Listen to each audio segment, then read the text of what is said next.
টিয়কৰ শিক্ষাবিদ সাংস্কৃতিক কৰ্মী সমাজকৰ্মী দেৱমোহন বৰুৱালৈ শিক্ষা জ্যোতিষ্ক উপাধি প্ৰদান কৰে টিয়কৰ শিকলি নামৰ অনুষ্ঠানটোৱে। শিকলিৰ মুখ্য সম্পাদক অৰূপজ্যোতি হাজৰিকাই আঁঠুৰা অনুষ্ঠানত দেৱমোহন বৰুৱাৰ বিষয়ে ব্যাখ্যা আগবঢ়াই বিদ্যালয়ৰ শিক্ষয়িত্ৰী প্ৰীতিৰেখা বৰা নাজিৰে। প্ৰথমতে দেৱমোহন বৰুৱাক তেখেতৰ বাসগৃহৰ পৰা বিদ্যালয়ৰ NCC ছাত্ৰ ছাত্ৰীসকল শিক্ষক শিক্ষয়িত্ৰীসকল আৰু শিকলিৰ কৰ্মকৰ্তাই আদৰণি জনায়। টিয়ক অঞ্চলত প্ৰথম ইংৰাজী শিক্ষাৰ বাটকটীয়া তথা টিয়কত ইংৰাজী শিক্ষাৰ নৱযুগ আনিবৰ নিমিত্তে 1992 চনতে প্ৰতিষ্ঠা লাভ কৰা হলিফ্লাৱাৰ ছিনিয়ৰ ছেকেণ্ডেৰী স্কুলে সমগ্ৰ অসমতে এক বিশেষ স্থান লাভ কৰি আহিছে। টিয়কত ইংৰাজী শিক্ষাৰ প্ৰচাৰ আৰু প্ৰসাৰৰ বাবে দেৱমোহন বৰুৱাই কৰা ত্যাগ আৰু কষ্টৰ বিষয়ে স্বীকাৰ কৰে বিদ্যালয় কৰ্তৃপক্ষই। এই বিদ্যালয়ৰ পৰা শিক্ষা লাভ কৰি যোৱা বহুতো ছাত্ৰ ছাত্ৰীয়ে বিভিন্ন প্ৰতিষ্ঠানত কৰ্মৰত হৈ আছে বুলি মত প্ৰকাশ কৰে। তদুপৰি কোনোবা ডাক্তৰ, কোনোবা ইঞ্জিনিয়াৰ বা কোনোবা প্ৰশাসনিক বিষয়াৰ পদো লাভ কৰিছে। 1947 চনৰ 30 ছেপ্টেম্বৰত জন্মগ্ৰহণ কৰা বৰুৱাই টিয়ক বালিকা উচ্চতৰ মাধ্যমিকৰ পৰা বিজ্ঞান শিক্ষক হিচাপে স্বেচ্ছামূলক অৱসৰ লৈ এই বিদ্যালয়খন প্ৰতিষ্ঠা কৰিছিল।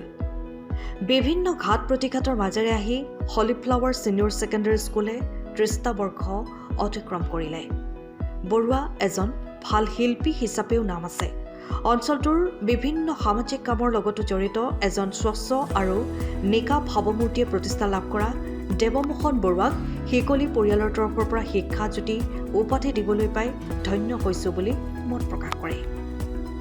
উক্ত অনুষ্ঠানতে বৰুৱাৰ পত্নী অপূৰ্বা বৰুৱাক শিকলিৰ তৰফৰ পৰা অভিনন্দন জনোৱা হয়।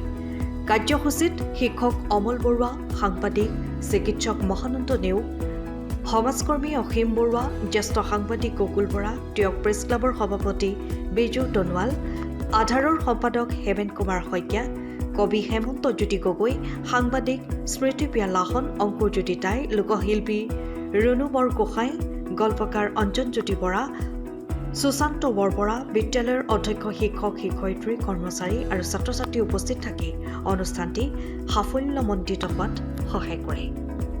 শিকলিৰ উদ্যোগত আমি টিয়কৰ ইংৰাজী শিক্ষাৰ বাটকটীয়া দেৱমোহন বৰুৱা ছাৰলৈ আমি শিক্ষা জ্যোতিষ্ক উপাধি প্ৰদান কৰিছোঁ। এটা বৰ সুন্দৰ এটা ভাল লগা পৰিৱেশৰ মাজেৰে এই অনুষ্ঠানটো সম্পন্ন হয়। বিশেষকৈ টিয়কত ইংৰাজী শিক্ষাৰ বাটকটীয়া হিচাপে আমি দেৱমোহন বৰুৱা ছাৰৰ কথা আমি জানো। তেওঁ অকল শিক্ষাবিদেই নহয়, তেওঁ সাহিত্য সংস্কৃতিৰ লগতো জড়িত এজন ব্যক্তি। আমি তেখেতৰ লেখীয়া ব্যক্তিক আমি শিকলিয়ে শিক্ষা জ্যোতিষ্ক উপাধি দিবলৈ পাই আমি সঁচাকৈ নিজকে ধন্য মানিছোঁ আৰু তেখেতৰ সুস্বাস্থ্যৰ দীৰ্ঘায়ু কামনা কৰিছোঁ। লগতে এই হলিফ্লাৱাৰ ছিনিয়ৰ ছেকেণ্ডেৰী স্কুলৰ উত্তৰোত্তৰ কামনা কৰিছোঁ। বিশেষকৈ আমাৰ এই অনুষ্ঠানত ছাত্ৰ ছাত্ৰীসকলকে আদি কৰি যিসকল সমাজৰ স্বনামধন্য ব্যক্তি আমাৰ অনুষ্ঠানত উপস্থিত আছিল, আমি সকলোকে আমি ধন্যবাদ জ্ঞাপন কৰিছোঁ।